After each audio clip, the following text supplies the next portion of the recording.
എല്ലാവർക്കും നമസ്കാരം. എറണാകുളത്തുള്ള സന്ധ്യയ്ക്ക് എന്താണ് പറയാനുള്ളത് നമുക്ക് കേട്ടാലോ? ഈ അടുത്ത് എനിക്കുണ്ടായിട്ടുള്ള അനുഭവം പറയാനാണ് ഇത് എഴുതുന്നത്. സാർ ഇത് വായിക്കാതെ പോകരുത് പ്ലീസ്. എൻ്റെ മകള് 10th ക്ലാസ്സിലാണ് പഠിക്കുന്നത്. നവോദയ സ്കൂളിലാണ്. അവിടെ +2 വരെ പഠിക്കാം. ഹോസ്റ്റലിലാണ് നിൽക്കുന്നത്. പക്ഷേ മോള് പറഞ്ഞു 10 കഴിയുമ്പോൾ TC എടുക്കാമെന്ന്. ഞങ്ങൾക്ക് താല്പര്യമില്ലായിരുന്നു. അങ്ങനെ എക്സാം കഴിഞ്ഞു. എക്സാം കഴിയുന്ന അന്ന് അവിടെ തുടർന്ന് പഠിക്കാൻ താല്പര്യമുണ്ടെങ്കിൽ വില്ലിംഗ് ലെറ്റർ കൊടുക്കണം, ഇല്ലെങ്കിൽ TCക്കുള്ള അപ്ലിക്കേഷൻ കൊടുക്കണം. പരീക്ഷ കഴിയുന്നതിൻ്റെ തലേന്ന് ഫോൺ വിളിച്ചപ്പോൾ പോലും മകള് TC എടുക്കുന്ന കാര്യം പറഞ്ഞു കരഞ്ഞു. മോളുടെ ഏറ്റവും അടുത്ത കൂട്ടുകാരിക്ക് ക്ലാറ്റിൻ്റെ എൻട്രൻസ് കിട്ടി. ആ കുട്ടി തുടർന്ന് ഹൈദരാബാദാണ് പഠിക്കുന്നതെന്ന് പറഞ്ഞു.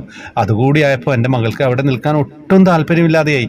അവൾ തീർത്ത് പറഞ്ഞു അവിടെ നിൽക്കില്ല എന്ന്. ഞങ്ങൾക്ക് ആകെ വിഷമമായി.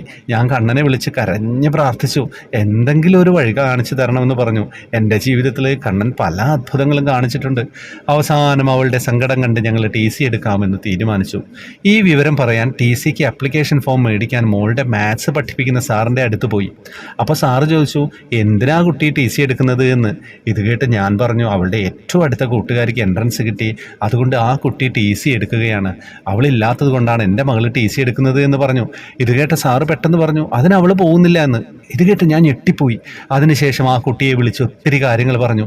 ഒരാൾക്ക് മാത്രമാണ് അവിടെ അഡ്മിഷൻ കിട്ടിയത്, ആരും കൂട്ടിനുണ്ടാവില്ല, ഒരു അസുഖം വന്നാൽ പോലും ആരും ഉണ്ടാവില്ല, പെട്ടെന്ന് ഓടി വരാൻ പറ്റുന്ന സ്ഥലമല്ല ഹൈദരാബാദ്. എൻട്രൻസിന് പോകണമെങ്കിൽ തന്നെ ഇവിടെ +2 വരെ പഠിച്ചിട്ട് എൻട്രൻസ് എഴുതാമല്ലോ.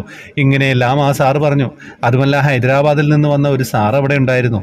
ആ സാറിനോട് പോയി അവിടുത്തെ കാര്യങ്ങൾ ചോദിക്കാനും പറഞ്ഞു വിട്ടു. തിരിച്ചു വന്ന ആ കുട്ടി പറഞ്ഞത്, ഞാൻ പോകുന്നില്ല ആൻറ്റി എന്നാണ്. ഞങ്ങൾ ശരിക്കും ഞെട്ടിപ്പോയി. സന്തോഷം കൊണ്ട് കരഞ്ഞുപോയി. അപ്പോഴും എൻ്റെ മകൾ TC എടുക്കാനുള്ള ഫോം കയ്യിൽ പിടിച്ച് നിൽക്കുകയായിരുന്നു. എൻട്രൻസ് കിട്ടിയ കുട്ടിയുടെ വീട്ടിൽ നിന്നും ആർക്കും ആ മോളെ ഹൈദരാബാദ് വിട്ട് പഠിപ്പിക്കാൻ താല്പര്യമില്ല. പോകാനുള്ള തീരുമാനം ആ കുട്ടിയുടേത് മാത്രമാണ്. മോളുടെ അമ്മ വിളിച്ച് എന്നോട് പറഞ്ഞു, സന്ധ്യയെ എങ്ങനെയെങ്കിലും അവളെ പിന്തിരിപ്പിക്കണമെന്ന്. പിറ്റേന്ന് മക്കളെ കൂട്ടാൻ സ്കൂളിൽ ഞങ്ങൾ പോയി. പോകാൻ നേരം കണ്ണനോട് ഞാൻ മനസ്സുരുകി പ്രാർത്ഥിച്ചു, എൻ്റെ കുട്ടിക്ക് നല്ല തീരുമാനം എടുക്കാൻ കഴിയണേ എന്ന്. എല്ലാം നിൻ്റെ കയ്യിൽ ഏൽപ്പിക്കുകയാണെന്ന്.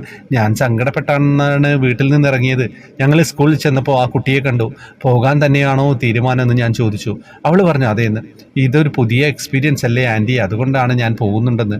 എനിക്ക് ആകെ സങ്കടമായി. എൻ്റെ മകൾ ഞങ്ങളെ കണ്ടപ്പോൾ മുതൽ കരച്ചിലാണ്. TCക്ക് കൊടുക്കണമെന്ന് പറഞ്ഞു. അങ്ങനെ മീറ്റിംഗ് തുടങ്ങി. പെട്ടെന്നാണ് പ്രിൻസിപ്പാൾ പറഞ്ഞത്, തീരുമാനം ആവാത്തവർക്ക് ഒരാഴ്ച കൂടി സമയം തരാമെന്ന്. സത്യം പറഞ്ഞാൽ അത് കേട്ടപ്പോൾ പകുതി സമാധാനമായി. ഇതിനിടയിൽ അവിടുത്തെ സാർ എൻ്റെ മകളെ വിളിച്ച് ഉപദേശിച്ചു. മറ്റു കുട്ടികളുടെ പേരൻസും അവളോട് ആവും വിധം പറഞ്ഞു. പക്ഷേ എൻ്റെ മകളതൊന്നും കാര്യമാക്കിയില്ല. പിന്നീട് അവിടെ നടന്നത് വിശ്വസിക്കാൻ പറ്റാത്ത കാര്യങ്ങളായിരുന്നു. ആ കുട്ടി തന്നെ എൻ്റെ മകളുടെ കയ്യിൽ നിന്നും TCക്കുള്ള ഫോം മാറ്റിയിട്ട് വില്ലിംഗ് ലെറ്റർ എഴുതി കൊടുത്തു. +2 അവിടെ തുടർന്ന് പഠിക്കാൻ താല്പര്യമുണ്ടെന്ന്. അങ്ങനെ എൻ്റെ മകളും ആ കുട്ടിയും സയൻസ് ഗ്രൂപ്പ് എടുത്ത് പഠിക്കാൻ താല്പര്യമാണെന്ന് എഴുതി കൊടുത്തു.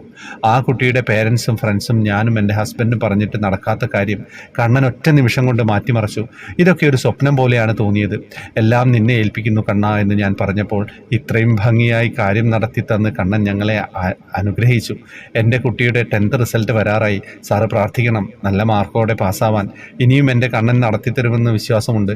എന്നാലും എല്ലാവരുടെയും പ്രാർത്ഥന വേണം. എഴുതിയത് ഒത്തിരി കൂടിപ്പോയി. സാറിനെ ചുരുക്കി വായിക്കുവാൻ കഴിയുമെങ്കിൽ അങ്ങനെ. വായിക്കാതെ ഇരിക്കരുത്. ഞാനിത് ത്രിമധുരത്തിൽ പറയാമെന്ന് പറഞ്ഞതാണ്.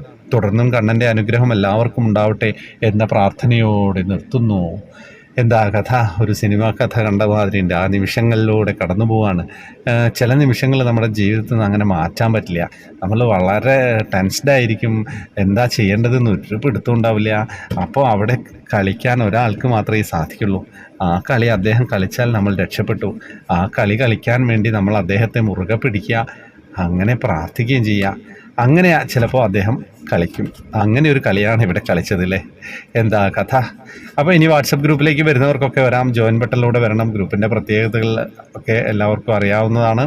കുറേ സമ്മാനങ്ങളൊക്കെ ഉണ്ട്. പിന്നെ വേറെ ശൗചാലങ്കാരങ്ങളും കാര്യങ്ങളും ഗ്രൂപ്പിൽ വന്നു കഴിഞ്ഞാൽ അതൊരു വൈബ് തന്നെയാണ്. രാത്രി ടാസ്ക് ഉണ്ട്. എന്താ കഥ? ഹരേ കൃഷ്ണ.